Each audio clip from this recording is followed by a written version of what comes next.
한글 성경책 이름 민수기는 백성의 수를 기록한 책이라는 뜻을 가지고 있는데, 민수기 1장과 26장에 나오는 인구 조사와 관련된 책명으로 이해할 수 있습니다. 민수기의 히브리어 성경책 이름은 브미드바르입니다. 이것은 장소 앞에 붙는 전치사 브와 광야라는 뜻을 가진 히브리어 미드바르의 합성어로 광야에서를 뜻합니다. 유대인들은 책의 첫 단어나 첫 문장에 나오는 단어를 책명으로 쓰는 전통이 있었습니다. 히브리어 성경에서는 창세기의 첫 단어 브레시트, 태초에, 출애굽기는 쉐모트, 무엇의 이름들, 레위기는 와이크라, 그가 부르셨다, 민수기는 브미드바르, 광야에서를 각각 책명으로 사용하고 있는 것을 알 수 있습니다. 민수기의 히브리어 책명 브미드바르가 광야에서라는 점에서 우리 광야교회와 무척 친근하게 여겨질 수 있습니다. 특별히 스데반 집사가 사도행전에서 광야 생활을 하던 이스라엘을 가리켜 광야교회라고 지칭했기 때문에 광야교회를 이해하기 위해서 민수기는 정말 중요한 책입니다. 그런데 광야라는 뜻의 히브리어 미드바르는 장소를 만드는 접두사 mem과 말씀 혹은 사건을 뜻하는 히브리어 다바르가 합쳐진 단어입니다.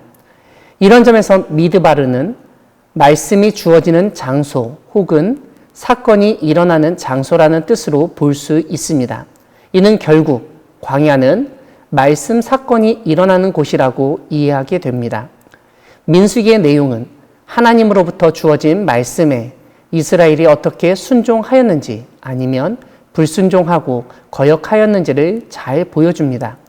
이러한 민수기 속 이스라엘의 모습을 통해서 우리는 오늘날 광야 같은 세상 속에서 하나님의 말씀에 어떻게 순종하며 나아가야 하는지를 배울 수 있게 될 것입니다. 레위기 개관 때 말씀드렸던 것처럼 모세오경이라고 부르는 구약성경 첫 5권 창출 레민시는 샌드위치 구조를 가지고 있습니다. 이런 구조에 주목해 보면 레위기를 중심에 두고 출애굽기와 민수기가 그 양쪽을 싸고 있는 구조로 볼 수 있습니다. 이와 함께 출애굽기 19장부터 민수기 10장까지는 시내산과 관련된 사건들을 다루고 있습니다. 이러한 점들을 염두하여 출애굽기부터 민수기까지의 구조와 내용을 살펴보면 다음과 같습니다.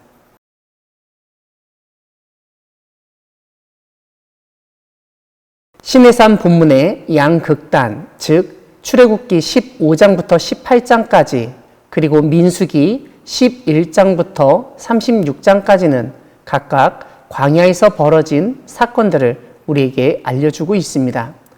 특별히 이 양극단에는 메추라기 사건, 무리바 사건, 아말렉과의 전쟁 등 대칭되는 사건들이 등장합니다.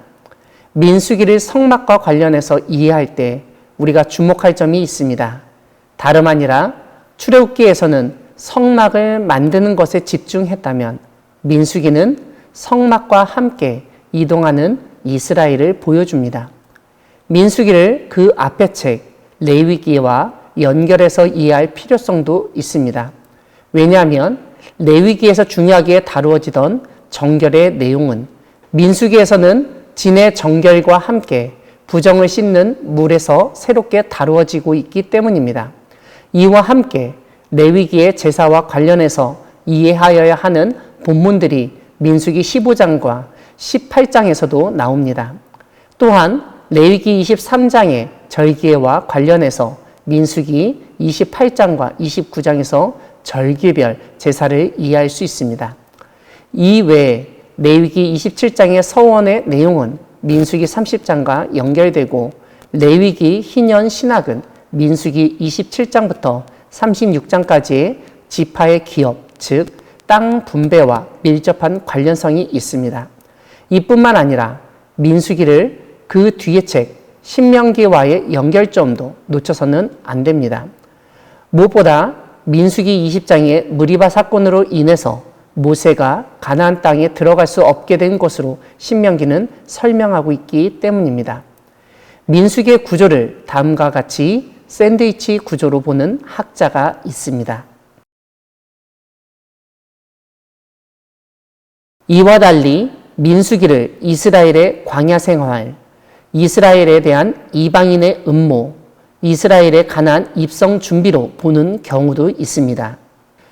또한 민수기를 거역하던 구세대와 순종하는 신세대로 대조해 두 부분으로 나누어 보는 경우도 있는데, 이럴 경우 반복되는 유사한 내용들이 대칭적으로 잘 드러납니다.